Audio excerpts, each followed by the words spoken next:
अरे हल्ला गुल्ला बंद करो कि सुनो हमारी बानी जी। अरे हल्ला गुल्ला बंद करो कि सुनो हमारी बानी जी। बागेश्वर वाले बाबा की कहानी जी। अरे बागेश्वर वाले बाबा का दुनिया में हो रहा है बड़ा नाम जी। अरे बागेश्वर वाले बाबा जी का हो रहा दुनिया में बड़ा नाम जी। धीरेन्द्र शास्त्री भक्तों को करते हैं कल्याण जी।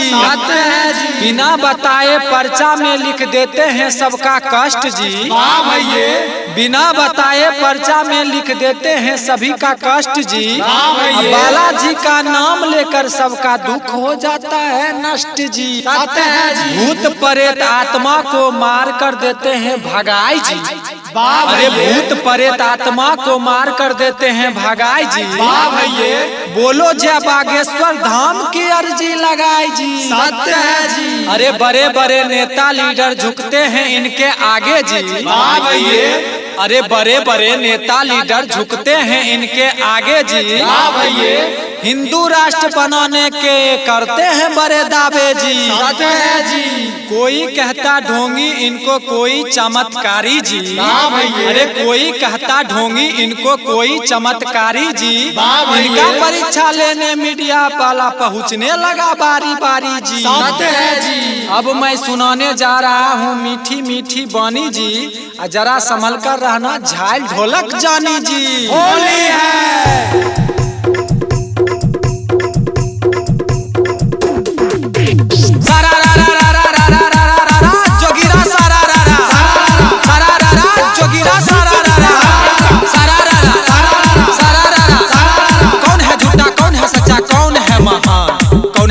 कौन है सच्चा कौन है महान। अब बड़ा है विज्ञान की बड़ा हनुमान जोगिरा सारा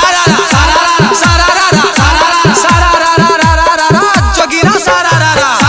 उड़ाया विज्ञान ने आकाश में विमान। उड़ाया विज्ञान ने आकाश में विमान। हमर देखो सबसे पहले उड़ा हनुमान जोगिरा सारा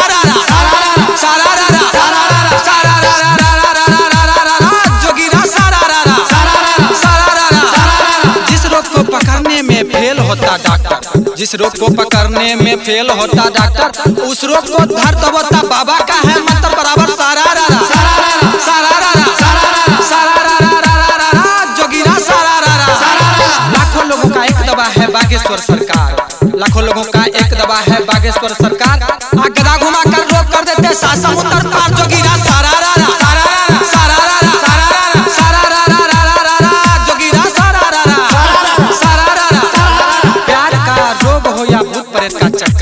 प्यार का रोग हो या भूत प्रेत का चक्कर। अब बालाजी के गादा से सब हो जाता छू मंत्र जोगिरा सारा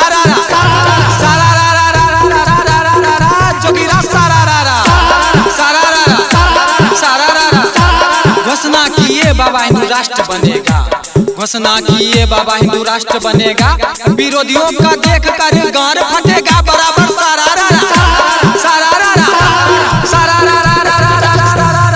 जोगिरा सारा।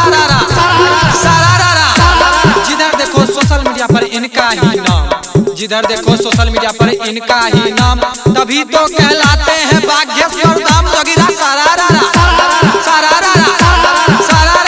जोगिरा सारा।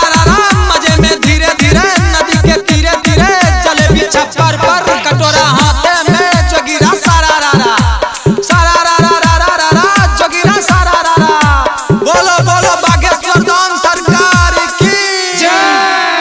डिजिटल रिकॉर्डिंग स्टूडियो मुजफ्फरा बेगूसराय।